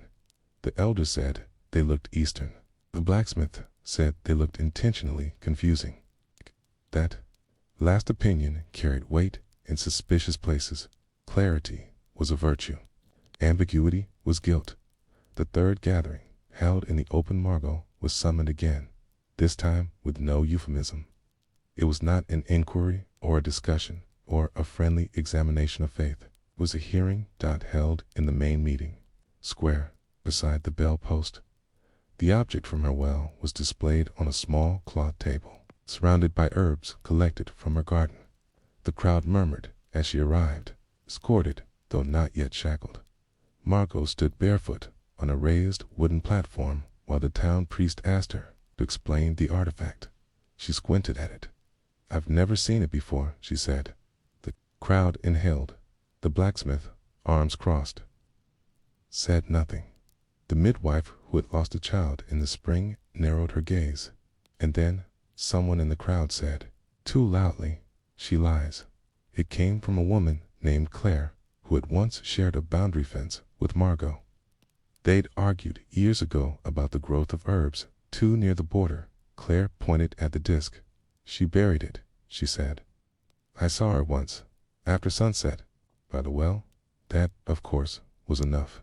No evidence. It's just the phrase, "I saw." From that moment, the entire town began to shift its memory. Others claimed they too remembered odd behavior. One said they'd seen birds refuse to land on her windowsill. Another said a cat had hissed at her unprovoked. A third claimed their child had once come home dizzy after eating her bread and muttered, "She walks with ghosts." None of it was proven, but proof had already ceased to matter. What mattered now was escalation. The confessors, too lent many. Larger cities, like Toulouse or Avignon, suspected witches were examined under formal church law, sometimes tortured, sometimes subjected to a trial by ordeal. In Louviers, the means were simpler and more bureaucratic. They called it the tool of the concets.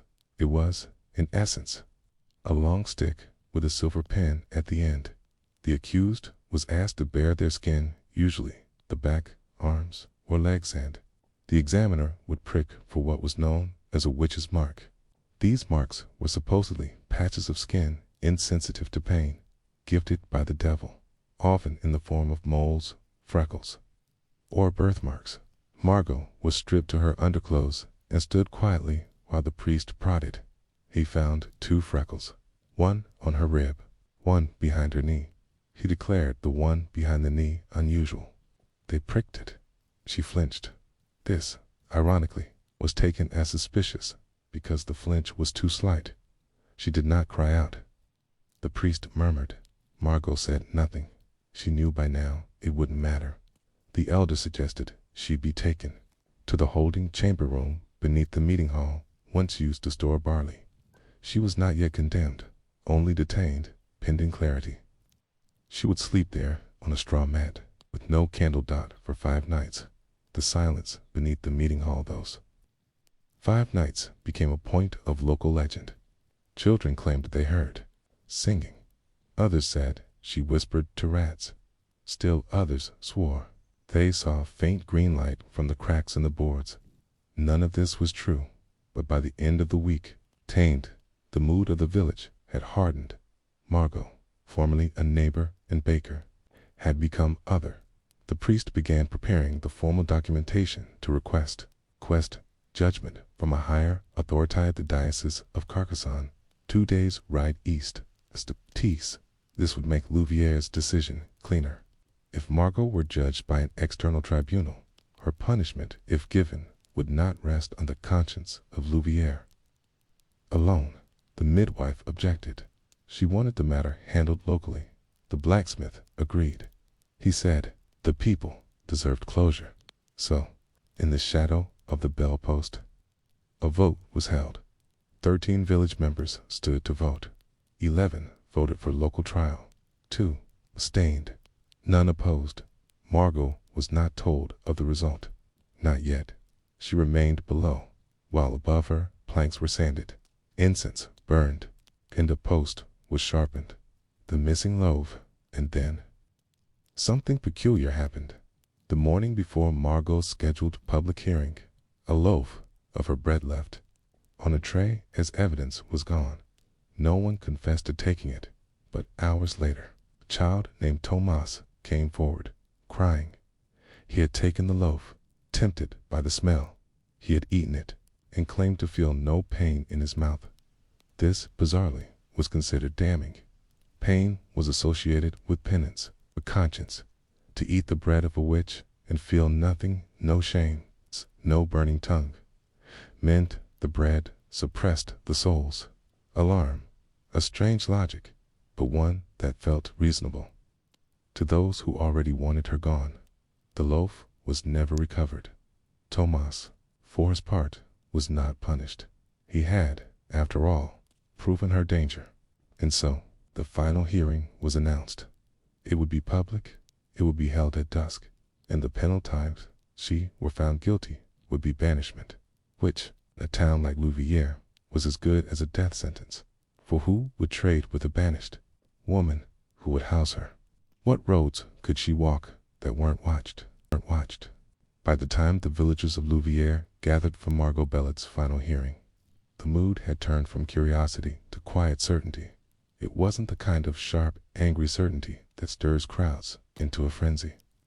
It was the slower, sleepier kind, the kind that spreads when fear has marinated in routine. When gossip has been repeated enough to feel like memory, it's a kind of certainty that no longer questions its own origins. They gathered at dusk, as agreed. Not in a formal courtroom there was none, but in the clearing beside the chapel. The elder stood on a flat board of polished pine. The priest stood beside him, holding a paper with a black wax seal. The blacksmith sharpened a stick in the distance, though none knew why. Margot was brought up from the chamber beneath the hall. Her hair was loose, her linen shift wrinkled and damp with well water. She did not look wild, or angry, or afraid. She looked absent, like she was already somewhere else in her mind, watching from a distant perch. She stood quietly in the center of the circle, while a chair was brought forward for the confessional. The trial, without question, said, wasn't really a trial. Not by any definition that modern ears would recognize. There were no charges read aloud. There were no witnesses examined formally. There was no defense, no legal counsel, no chain of evidence. Instead, it was a single ritual, a priestly invocation, the reading of suspicions, and a final chance to confess. Margot was asked to kneel. She refused. The priest asked again, more gently. She remained standing. That refusal, the act of standing, was marked by many as the final confirmation. In a town where kneeling was not just symbolic, but habitual, a failure to kneel was treated as defiance. And defiance, when placed beside rumor and fear, becomes guilt. The priest cleared his throat and read the list aloud. The object found in her well, the unusual herbs growing in her yard, the confession of Claire, who said she saw her bury, a charm, the bread, which made a boy feel nothing, the mark behind her knee. Each item, on its own, was small, harmless, ambiguous, but strung together, especially aloud. Beneath the setting sky, they formed a necklace of dread. Margot was given one final opportunity to speak. She said nothing. The elder raised his hand. Silence fell. The sentence, neither fire nor water in larger cities. Suspected witches were sometimes burned. In some places, they were hanged.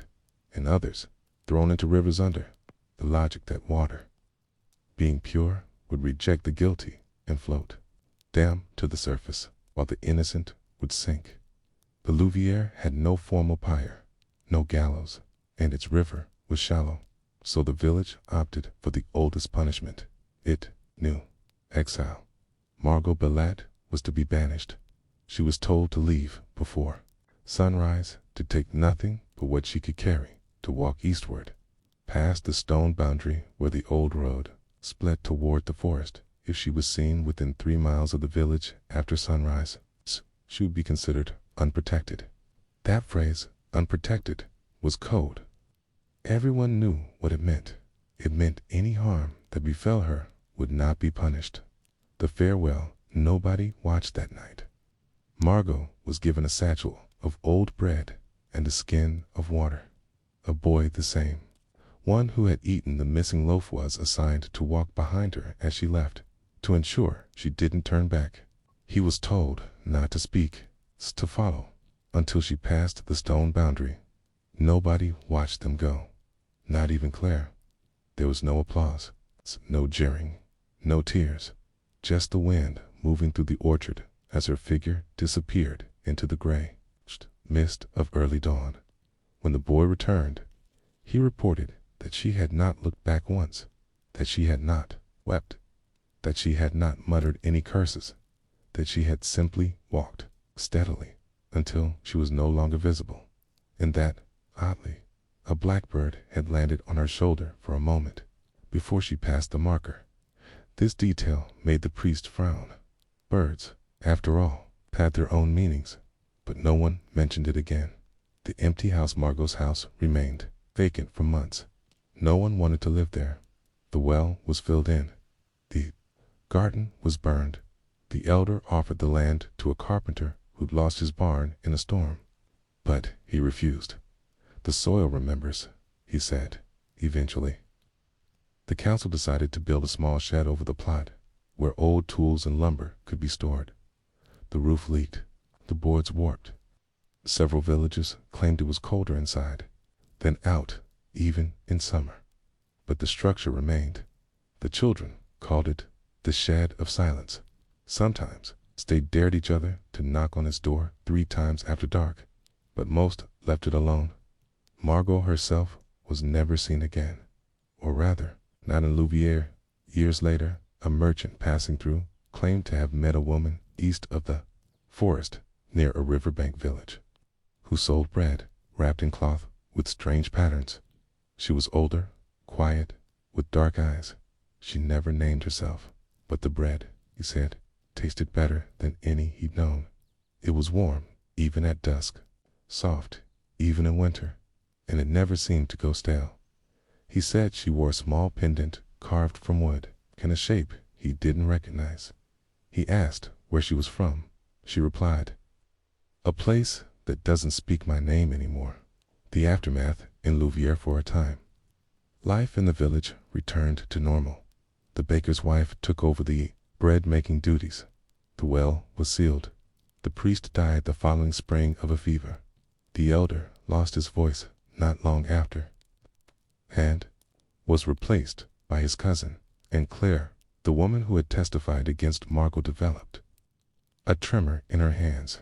She could no longer sew. She claimed it was age, but others murmured that guilt has weight, that truth, when twisted, can leak through the skin like sap from a tree. The blacksmith moved away. The boy who had eaten the bread grew up, and became a priest. He never spoke of the trial, but he was known for one habit. He refused to serve unleavened wafers during communion. Only bread, soft, warm bread. He said it reminded him of clarity. The quiet echo of the accused. What does it mean to accuse? Had to say aloud, in front of others. I think she is not like us. What power does it give the speaker? And what life does it take from the spoken about? These are not questions the villagers of Louvière asked themselves, at least not aloud. But the story of Margot Bellat lived on, in whispers, in kitchen corners, in the shiver that came when someone saw herbs growing too close to a fence, in the silence that followed a child's clever answer. in the refusal to eat bread that stayed fresh too long, and in the stories passed down by tired mothers to children afraid of shadows. They never said her name, but they remembered her, and in doing so, they proved what she already knew, that accusation is never a single act. It is a seed, and it grows roots into places we pretend not to look.